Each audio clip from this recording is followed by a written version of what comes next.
Hi friends, welcome to another video. जैसा मैंने अपनी पिछली वीडियो में कहा था कि मैं इंटरव्यू के बारे में जो बात होगी वो अपनी नेक्स्ट वीडियो में करूँगी। तो इसमें मैं इंटरव्यू के बारे में बात करूँगी कि कहाँ से हम इंटरव्यू की प्रिपरेशन मतलब स्टार्ट करें। मतलब माइंड में इतनी सारी चीज़ें चल रही हैं, कट ऑफ में हमारा आएगा नहीं आएगा, क्या करें, हम बीच में अटके हुए हैं। मतलब 115 से 120 वाले तो इस तरह से बिल्कुल मझधार में हैं।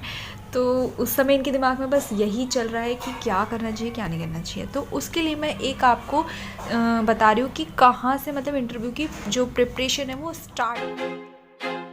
I feel like I'm losing my mind. तो सबसे पहले तो आप एक कॉपी पेन या अपनी लिस्ट बना लीजिए कि इंटरव्यू के लिए क्या क्या मतलब प्रिपरेशन हमें करनी है। तो सबसे मैं यहाँ पे पॉइंट वाइज लिख रही हूँ, आप भी अपनी कॉपी या रजिस्टर जो भी आप उसमें इस तरह से लिख लें। ठीक है, सबसे पहले आते हैं डॉक्यूमेंट्स। कौन से डॉक्यूमेंट्स हमारे पास हैं, कौन से नहीं हैं। सेल्फ इंट्रोडक्शन, ठीक है, बायोडाटा। फोर्थ और फिफ्थ में मैंने जो इंक्लूड किया है वो है हमारे 2 क्वेश्चंस जो पूछे जाते हैं। Why teacher, why you want to become a teacher. And next question हमसे ये पूछा जाता है वाई KVS। ठीक, बेसिक ब्लैक बोर्ड का डेमो में आता रहता है। ठीक है, और नेक्स्ट है सब्जेक्ट्स हैं।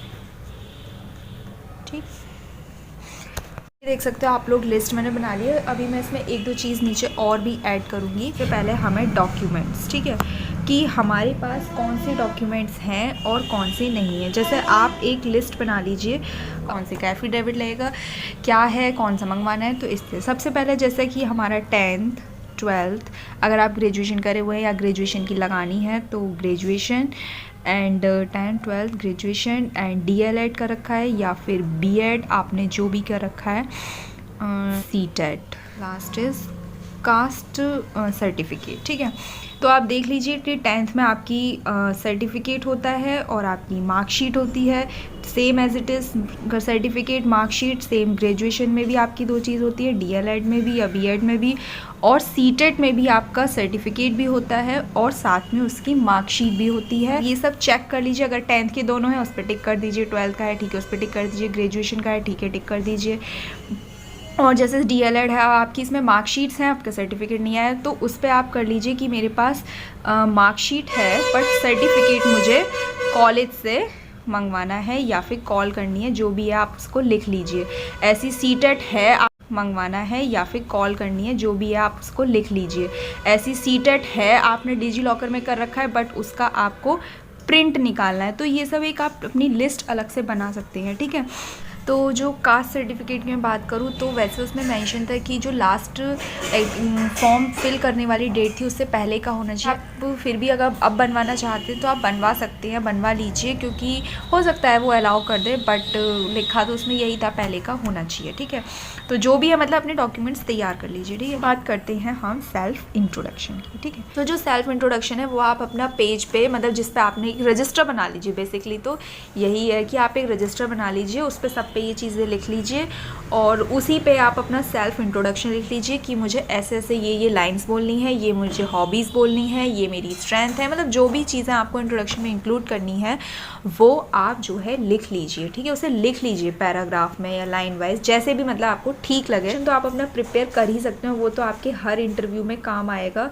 अब नेक्स्ट बात करते हैं हम बायोडाटा की। बायोडाटा में आपको क्या चीज़ फिल करनी है, क्या चीज़ नहीं फिल करनी है। आपकी कोई अगर स्पेशल अचीवमेंट है तो आप उसे, जो मैंने रजिस्टर बताया, आप उसी पे लिख सकते हैं कि ये लिखना है वहाँ पे, ये चीज़ मुझे नहीं लिखनी है। जो भी आप अपना बायोडाटा तैयार कर लीजिए, लिख लीजिए, एक रजिस्टर, बेसिकली एक रजिस्टर बना लीजिए। ठीक है, फिर अगला एक क्वेश्चन बहुत ज़्यादा पूछा जाता है, why you want to become a teacher. आप टीचर क्यों बनना चाहते हैं? तो ये क्वेश्चन का जवाब आपको पता होगा कि आप टीचर क्यों बनना चाहते हैं। इसका सही सा एक अच्छा जवाब होना चाहिए आपके पास कि आपको कहाँ से इसकी इंस्पिरेशन मिली। आप मतलब जो भी आप अपना इसका जवाब सोच लीजिए, उसको इंग्लिश में ट्रांसलेट कर लीजिए और फिर उसके बाद उसको बोलने की प्रैक्टिस भी करिए। और फिर उसके बाद आता है वाई KVS क्यों ज्वाइन करना चाहते हैं आप। तो इसका भी आंसर आपको खुद सोचना पड़ेगा। इसका आंसर सर्च करो, अपने आप से पूछो कि, और जो है उसका सही आंसर होना चाहिए। आपके 2-3 आंसर होंगे कि मैं ये तो इसमें से फिर बेस्ट देखो कि क्या चीज़ बेस्ट है। ठीक है, डेमो डेमो में जो मेन इंपॉर्टेंट चीज़ होती है वो कहते हैं बेसिक जो ब्लैक बोर्ड की चीज़ें होती है, जैसे कि मेन तो आपका डेट हो गया, फिर डे आपका हो गया, आपको खड़े कैसे होना है, आपको बोलना कैसे, आपकी आवाज़ तेज़ होनी चाहिए, वो भी बेसिक चीज़ें होती हैं। सबसे पहले आप यहाँ से स्टार्टिंग करो अपनी। तो यहाँ से मैं भी अपनी स्टार्टिंग यहीं से ही कर रही हूँ, तो आप भी यहीं से कर सकते हैं। अगर आप मतलब मैं आपको एडवाइस दे रही हूँ कि अगर आप मतलब समझ में कुछ नहीं आ रहा कहाँ से शुरुआत करें, बहुत ही मतलब दिमाग में चल रहा है पता नहीं नंबर मतलब पता नहीं कट ऑफ में आएगा नहीं आएगा, कुछ समझ में नहीं आता, तो आप ये चीज़ें तो आप इतना तो कर सकते हैं। फिर उसके बाद रिज़ल्ट आ जाएगा, फिर तो खैर आपने ये चीज़ें आप मैंने इसीलिए यहीं से स्टार्टिंग की है कि अगर आपका होता है तो बहुत अच्छी बात है, नहीं होता है तो भी बहुत अच्छी बात है, आपका वो कहीं और यूज़ हो जाएगा। ठीक है, जिनके मार्क्स कम है 110 से कम है वो भी ये काम कर सकते हैं, और जिनके ज़्यादा है वो भी तो हर कोई कर सकता है। तो उसके बाद हम आ जाते हैं अपने सब्जेक्ट्स पे। हमारे कौन कौन से सब्जेक्ट्स हैं? हिंदी, इंग्लिश, मैथ्स है। ठीक है, ये हमारे 4 सब्जेक्ट हैं।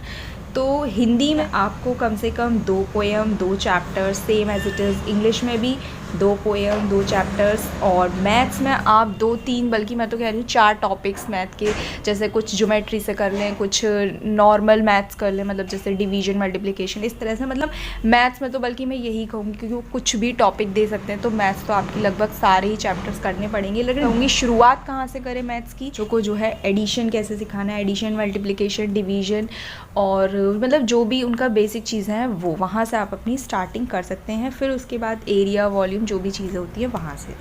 फिर उसके बाद आता है same as it is EVS. EVS में भी 4 से 5 चैप्टर कर सकती है। ठीक है, स्टार्टिंग में आप 2 करिए ईवीएस के, फिर हो जाए, फिर उसके बाद अपनी जो काउंटिंग्स हैं वो बढ़ा लीजिए। ठीक है, तो ये मैंने आपको सब बता दिया कि इस तरह से आप अपनी लिस्ट बना लीजिए। अभी मैंने मुझे याद आया एक ड्रेस कोड, आपको ड्रेस उस दिन क्या साड़ी पहननी है, सूट पहनना है, शर्ट पैंट, बॉयज़ के लिए जो भी है, मतलब उसका आप देख सकते हैं कि आप डिसाइड कर लीजिए कि मैं ये शर्ट पहनूंगा या ये पैंट पहनूंगा या फिर मैं ये सूट पहनूंगी, ये साड़ी पहनूंगी। अगर आपके पास वो ऑलरेडी है तो अब आप यहाँ पे आप इसके सामने आप लिख सकते हैं। अगर आप उसकी फ़िटिंग वगैरह करानी है वो आपके फ़िट है कि नहीं, और या फिर जो है अगर आपको मार्केट से ख़रीदनी है तो फिर आप उसके आगे लिख दीजिए कि ये मुझे मार्केट से लेनी है। बट ये आप देख लीजिए है या नहीं है तो ठीक है उसकी करा लीजिए, अगर नहीं है मार्केट से खरीदनी है तो पहले आप ये लो कर लीजिए, ये थोड़ा सा आप बाद में खरीदिए, मतलब जब रिज़ल्ट वगैरह आपका आ जाए तब।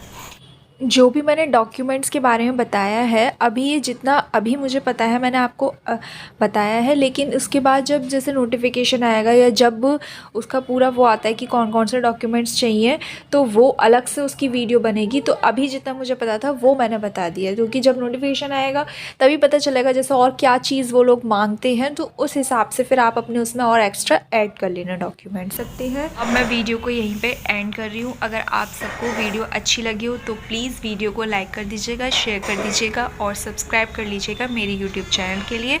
Thank you for watching. I feel like I'm losing my mind.